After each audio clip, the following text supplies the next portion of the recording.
அப்பாவை காணோம், கண்கள் சிவந்த திமுகவினர். ஸ்டாலின் வருவார், சீக்கிரமே வருவார்.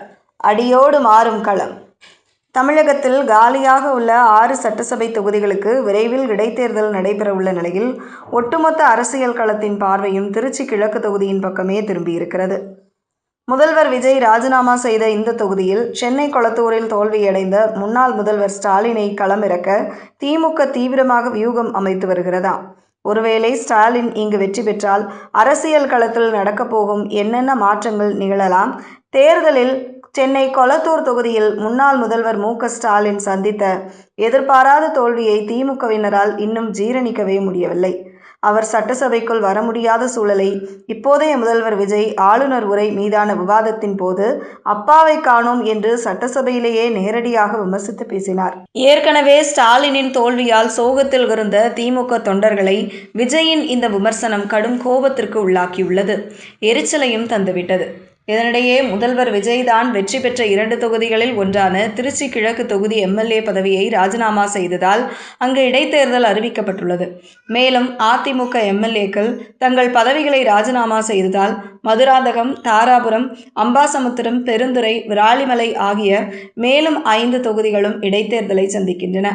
இந்த 6 தொகுதி இடைத்தேர்தல்களில் ஒட்டுமொத்த தமிழகத்தின் பார்வையும் திருச்சி கிழக்கின் மீதே பதிந்துள்ளது. காரணம், இங்கு ஸ்டாலினை களமிறக்க திமுகவின் திருச்சி தெற்கு மாவட்ட நிர்வாகிகள் கூட்டத்தில் அதிகாரப்பூர்வமாக தீர்மானம் நிறைவேற்றப்பட்டுள்ளது. புதுக்கோட்டையில் நடந்த கட்சி நிகழ்ச்சி ஒன்றில் பேசிய திமுக முன்னாள் அமைச்சர் கே.என். நேரு, முதல்வர் விஜயின் விமர்சனத்திற்கு பதிலடி கொடுக்கும் விதமாக, வருவார், எவ்வளவு விரைவாக வர வேண்டுமோ அவ்வளவு விரைவாக மீண்டும் சட்டசபைக்கு வருவார், இது உறுதி என அதிரடியாக முழங்கினார். ஆனால் அண்ணா அறிவாலயத்தில் செய்தியாளர்கள் இதுகுறித்து மு.க.ஸ்டாலினிடம் கேட்டபோது இன்னும் முடிவு செய்யப்படவில்லை என்று புன்னகையுடன் கூறி சஸ்பென்ஸை நீட்டிக்க செய்துள்ளார். ஒருவேளை திருச்சி கிழக்கு தொகுதியில் மு.க.ஸ்டாலின் போட்டியிடுவது உறுதியானால் அது தமிழக அரசியலில் பல முக்கிய விளைவுகளை ஏற்படுத்தும் என்கிறார்கள் அரசியல் விமர்சகர்கள். முதலாவதாக, முதல்வர் விஜய் ராஜினாமா செய்த அதே தொகுதியில் முன்னாள் முதல்வர் ஸ்டாலின் போட்டியிடுவது இந்த இடைத்தேர்தலை ஒரு மினி பொதுத் தேர்தல் போன்ற பிரம்மாண்ட அந்தஸ்துக்கு உயர்த்தும். விஜய் மற்றும் ஸ்டாலின் ஆகிய 2 ஆளுமைகளின் செல்வாக்கிற்கான நேரடி யுத்தமாக இது மாறும். இரண்டாவதாக, இந்த தேர்தலில் ஸ்டாலின் வெற்றி பெற்று மீண்டும் சட்டசபைக்குள் நுழைந்தால் அது திமுக தொண்டர்களுக்கு இழந்த பலத்தை மீட்டெடுத்து மிகப்பெரிய உற்சாகத்தை கொடுக்கும். விஜயின் அப்பாவை காணோம் என்ற விமர்சனத்திற்கு சட்டமன்றத்திலேயே ஸ்டாலின் நேரடியாக பதிலடி கொடுக்கும் சூழல் உருவாகும். அது மட்டுமல்ல, எதிர்க்கட்சி தலைவராக உதயநிதி ஸ்டாலின் இருக்கும் நிலையில் மு.க.ஸ்டாலினும் உள்ளே வந்தால் சட்டமன்றத்தில் திமுகவின் ஆதிக்கமும் ஆக்ரோஷமும் பல மடங்கு அதிகரிக்கும்.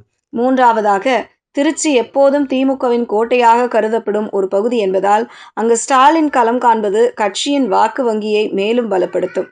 அதே சமயம் இப்போதைய ஆளும் கட்சியான விஜயின் கட்சிக்கு இந்த தொகுதி ஒரு கௌரவ பிரச்சனையாக மாறும்.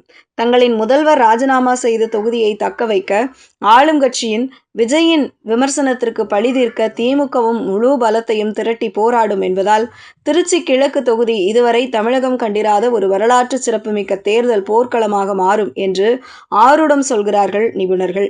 என்னதான் நடக்கப் போகிறது? பொறுத்திருந்து பார்ப்போம்.